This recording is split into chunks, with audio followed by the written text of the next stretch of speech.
introduce you to the beautiful, spunky new T4.65 cab tractor. This is one of the greatest additions of New Holland. As you can see, it's sparkling blue.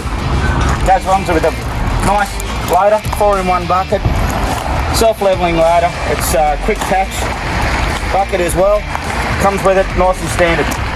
As you see, come into the cab, air-conditioned cab, fully air-conditioned. You have Bluetooth radio. As you can see, even look, the hatch, it's got a loader hatch there, which is great for when you've got the loader at full height. Okay, come around the back of the tractor. You can actually see with me.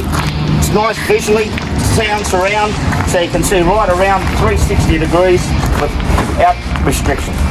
2 sets of SCVs are standard on this machine, and as you can see, also 2 quick touch links, Cat 2 category.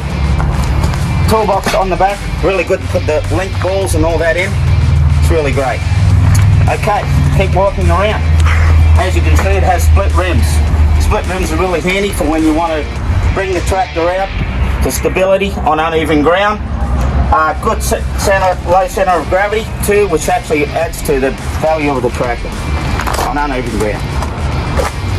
I hope, guys, this will encourage you and you'll be excited as I am in order to get in and buy one of these machines.